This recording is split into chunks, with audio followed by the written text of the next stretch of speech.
The first and the second lady getting along, now that's a sight to see. Usha Vance and Melania Trump seem to be forming a kind of girl power duo, and their recent outings have given us plenty to talk about. Take their pre-Thanksgiving trip to North Carolina, for example. Melania and Usha visited military families at Camp Lejeune and Marine Corps Air Station New River, marking their first public appearance together without their husbands. You think it's easy being First Lady? It's not. Throughout the visit, the two ladies were full of praise for each other. Usha introduced Melania to service members, saying she shares deep gratitude for your sacrifices, and highlighting Melania's commitment to making sure every child feels loved and supported. The First Lady is committed to bettering our nation by ensuring that every child feels loved, supported, and prepared for the future. Thank you, Usha, for that kind introduction, to General Rizzo for your warm welcome here today. Sources even say Usha joined Melania in her cabin on the flight to North Carolina, a gesture not extended to former Second Lady Karen Pence. During their North Carolina trip, the two ladies seemed friendly and relaxed. They shook hands on stage, smiled for the cameras, and called the visit very nice to reporters. Body language expert Judy James noticed a few telling details. Usha's smile suggested some friendly chats before the event, and little gestures like letting Melania go first and giving a small wave showed both respect and a hint of excitement. So, are Melania Trump and Usha Vance friends? It's hard to say for sure, but the second lady has spoken highly of the first. After Melania's peace letter to Putin, Usha told Fox News, "I have admired her approach to a lot of things, but at the top of the list, she really does care about children. She cares about their welfare, and every time she uses her voice to tell people how important it is to keep children safe and happy, it's a good thing." What really ties these two together, though, is ambition. Both women are political enigmas in their own right, often operating as the black box behind their husbands' high-profile careers. They fit the modern image of political spouses, tall, slim, polished, but they also show hints of challenging that role in subtle ways. I will do what is right and what I feel it's right. Usha has navigated her husband's controversial remarks while managing friendships and family life with precision.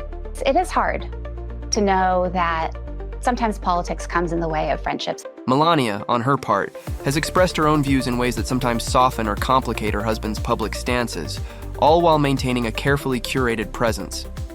Both have shown resilience when faced with challenges, balancing public expectations with private priorities. Ambition isn't the only shared trait. Both Usha and Melania come from close-knit, supportive families, which has helped them manage the demands of high-profile political life. Usha even had her mother step in to help care for her newborn during a prestigious clerkship, while Melania benefited from her parents' guidance growing up. My elegant and hard-working mother, Amalia, introduced me to fashion and beauty. These family foundations seem to have shaped how both women approach their public and private roles. And yet, despite their shared ambitions and the pressures of political life, both women express small forms of independence.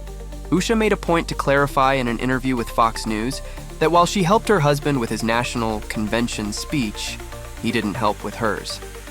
"I actually wrote mine without his help as I wanted him to hear it for the first time," she said. As for Melania, she openly acknowledges moments when she doesn't always agree with her husband. We live in the world that everybody should have individual freedom. These little acts of autonomy, her preference for selective appearances, Usha's natural makeup and flat shoes, show that even within high-pressure roles, both ladies are quietly carving out space for themselves. It would be wonderful if Melania could find a true friend in Usha, especially since forming close friendships has often seemed challenging for her in the past. Take Stephanie Winston Wolkoff, for example. Stephanie once considered Melania more than just a friend. She followed her to Washington, D.C., helped orchestrate the 2017 inauguration, and even advised her as the incoming First Lady. But that friendship took a sharp nosedive when accusations of outrageous overspending during the inauguration surfaced. And guess who Melania let take the fall? Melania and I first met when I was at Vogue, and it was before she had met Donald. She was single, she was striving, she wasn't, a Vogue cover model yet. So the Melania I first met versus the Melania there is today is a very different person. Stephanie says Melania threw her under the bus, allowing the media to paint her as the culprit behind the financial fiasco. I begged her to just come out and say that I was her friend, I was loyal. Nope, nothing, Stephanie shared in an interview. Stephanie admits she should have known better, adding, "She is just like her husband. Ouch." She was my friend. She was different than Donald was. She was different than the other Trump children. And now? Oh, a Trump is a Trump is a Trump. Things got so bad that Stephanie started taping her phone calls with Melania. Yep, you heard that right, taping their conversations. And those tapes became the foundation for her book, Melania and Me.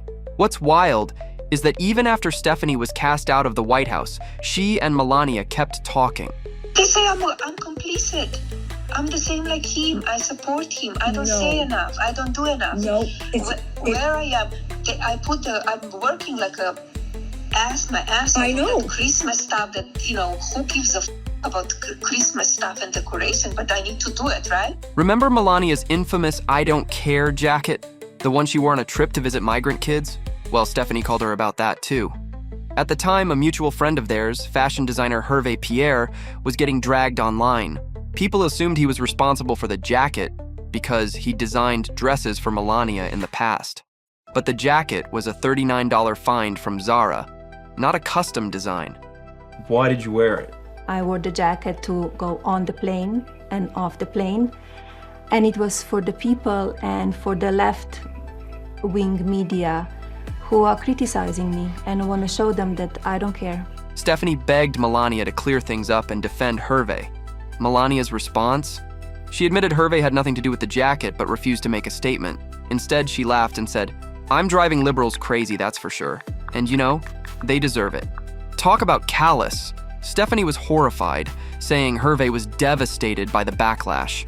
When I sent Pierre the photograph of the jacket, he immediately wrote me back saying, "Is this Photoshop?" And I wanted so desperately to say yes, Stephanie recalled.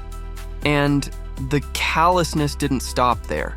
Stephanie says even getting Hervé paid for his work on Melania's first dress was like pulling teeth. She added, "There is no empathy or remorse for the fact that here's someone who was blamed because he's known as her stylist." Well, about the controversy of this White House, I don't have so much to say. But let's get back to the recordings. Stephanie knew it was a risky move. After all, taping a friend is a pretty big betrayal in itself. But according to her, Melania wasn't a friend anymore by the time she hit record. Her reason for recording was simple: self-preservation.